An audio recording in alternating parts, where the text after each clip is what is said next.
साथियों नमस्कार, good evening.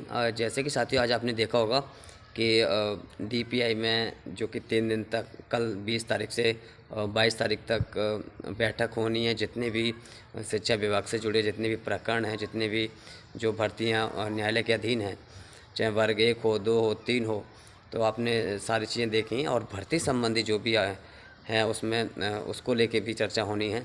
तो साथियों ये कहीं ना कहीं हमारे लिए अच्छी चीज़ भी है, क्योंकि आज तक जब भी हम मिले हैं तो कहीं ओबीसी के जो नियुक्ति पत्र रुके हों, चाहे वर्ग 1 के हों, चाहे वर्ग 2 के हों, चाहे वर्ग 3 के हों, चाहे और भी कुछ जो चीज़ें हैं जो कि न्यायालय के अधीन हैं भर्ती संबंधी, तो उसको लेकर तो कुछ निराकरण से संबंधित ही होगा। क्योंकि समीक्षा बैठक जब होती है किसी चीज़ को लेकर तो उसके समाधान के लिए होती है। और जहाँ तक है आप देखेंगे कि हम, जैसे मैं अगर बात करूं, तो हम इससे पहले कई बार शिक्षा मंत्री जी से मिले हैं, तो उन्होंने कहा है कि हम इसके लिए कुछ न कुछ सॉल्यूशन निकाल रहे हैं। तो मुझे लगता है कि कुछ न कुछ जब बैठक हो रही है तो कहीं न कहीं निराकरण के लिए ही हो रही है, हम ये मान सकते हैं। और 3 दिन तक इसके लिए ये जो बैठक हो रही है वो बहुत पॉजिटिव है। क्योंकि ये हमसे कहा भी था जब अ, कई बार हम मिले हैं, तो मैंने तो सारे मुद्दे रखे हैं हमेशा। लेकिन उन्होंने हमेशा, जैसे कि आपको मैंने बताया भी था कि इंदर सिंह परमार जी ने कहा था, शिक्षा मंत्री थे उस समय, कि हम ओबीसी के नियुक्ति पत्र के लिए और तो हम पद बढ़ा सकते हैं, लेकिन हमें इनके लिए देंगे तो और अदर कैटेगरी को भी देना पड़ेगा। फिर जब हम चुनाव के बाद फिर मिले थे, विधानसभा चुनाव के बाद उनसे मिले थे, तो उन्होंने कहा था कि अगर पद वृद्धि, उन्होंने कहा था सर अगर पद वृद्धि कर दीजिए आप, अभी तक तो पद वृद्धि हुई नहीं है, फिर कैसे निराकरण होगा। तो वो पद वृद्धि का निराकरण के लिए बोला, तो उन्होंने ये कहा था हम कुछ ना कुछ ज़रूर कर रहे हैं। और हमारा जो है, देखो अब वो शिक्षा मंत्री नहीं थे, लेकिन उन्होंने ये कहा था पर मैं शिक्षा मंत्री तो नहीं हूँ, उच्च शिक्षा मंत्री हूँ, लेकिन फिर भी इसके निराकरण के लिए कुछ ना कुछ चल रहा है। तो मतलब जो कुछ ना कुछ जो बोला है, उसके बाद नए शिक्षा मंत्री थे उनसे भी कई बार मुलाकात हुई, तो उन्होंने भी ये कहा था। तो साथियों कुछ भी हो सकता है, उसके निराकरण के लिए जीओडी में संशोधन हो सकता है, ठीक है। और जैसे कि आप देख सकते हैं कि 27% उसमें दिया गया था, ये अभी पटवारी भर्ती हुई थी उसमें, तो हो सकता है कुछ संशोधन हो जाए, हो सकता है पद बढ़ जाएं। लेकिन उस समय की एक जो बात थी कि जो इंदर सिंह परमार जी शिक्षा मंत्री थे, वर्तमान में उच्च शिक्षा मंत्री हैं, जो उन्होंने उस समय कहा था कि अगर हम ओबीसी के अभ्यर्थियों को अंदर करने के लिए अगर कुछ पद बढ़ाने की कोशिश भी करते हैं, तो हमें अदर कैटेगरी को भी उतनी मात्रा में पद देने पड़ेंगे।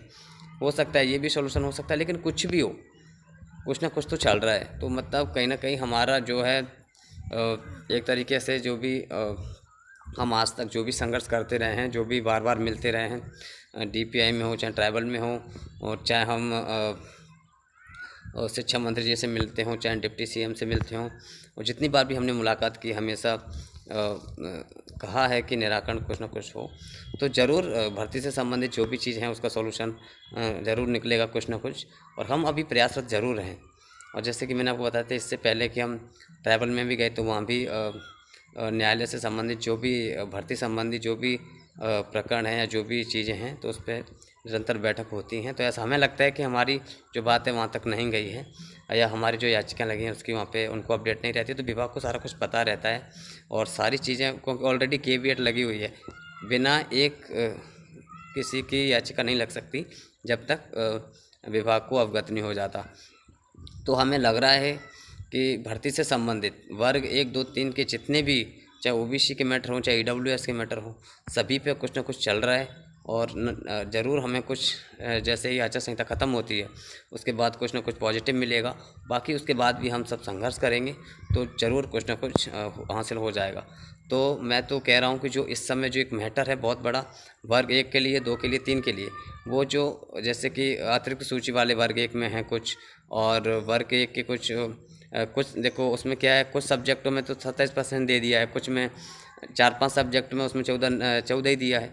तो ऐसे भी कुछ हैं उसमें। और वर्ग 3 में पहली काउंसलिंग में कोई दिक्कत ही नहीं थी, परसेंट उसकी रिजर्वेशन की कोई दिक्कत ही नहीं थी कि ओबीसी को कितना मिल रहा है कितना नहीं मिल रहा है। और सेकंड काउंसलिंग में ये फिर ये कर दिया, जबकि बिना कोई आदेश दिए, बिना कोई सूचना दिए। तो कहीं ना कहीं चीज़ें चल रही हैं। और अब चीज़ें क्लियर होना बहुत आसान भी है। तो साथियों, प्रयास हम सबको ज़रूर करना चाहिए और हम प्रयासरत हैं। हम पूरी कोशिश करेंगे कि अब की बार डिप्टी सीएम से फिर मिला जाए, सीएम से मिला जाए, शिक्षा मंत्री से मिला जाए और ख़ासकर अब की बार जो मुलाकात करने की कोशिश है वो माननीय मुख्यमंत्री जी से है, क्योंकि सामान्य प्रशासन विभाग के द्वारा इन चीज़ों को निराकरण किया जाए। और आपने न्यूज़ में भी आज देखा ही होगा कि जो 5 जो हैं,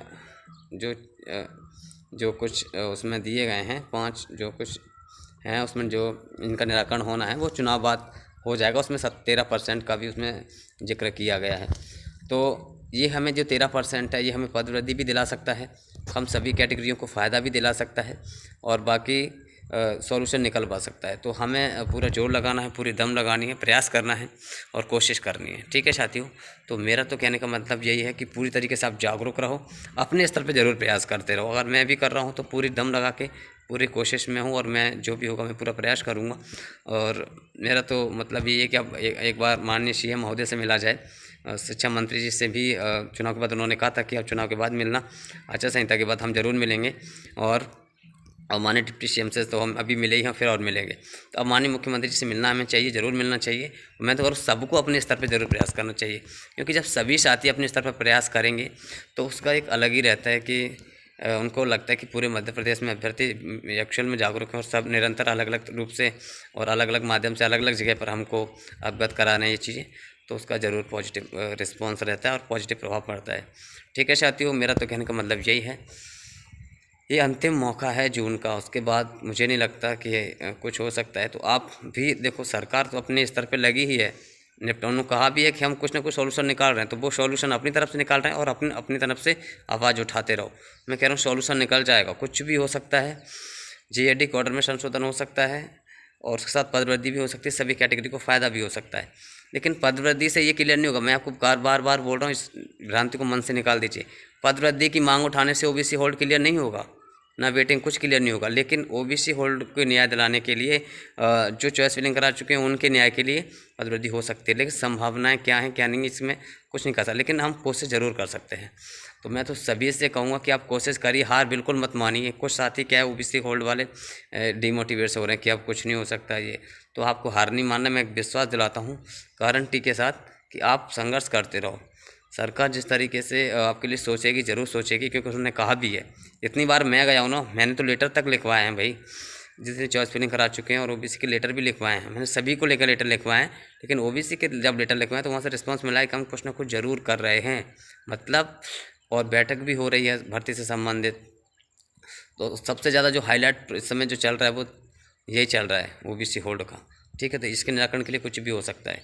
तो हमें पूरी तरीके से हमें भी मेहनत करनी है और विभाग भी और सरकार भी ज़रूर सोचेगी। ठीक है साथियों, तो ये एक अपडेट थी आपको जागरूक करने की, मोटिवेट करने की, एक्टिव होने की।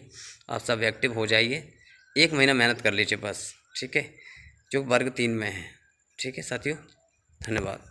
ज़्यादा से ज़्यादा वीडियो शेयर कर दो सभी को, सभी साथियों को। और सभी देखो, मैंने कमेंट में बोला तो सिर्फ 100 लोगों ने, 120 के लगभग लोगों ने कमेंट किया।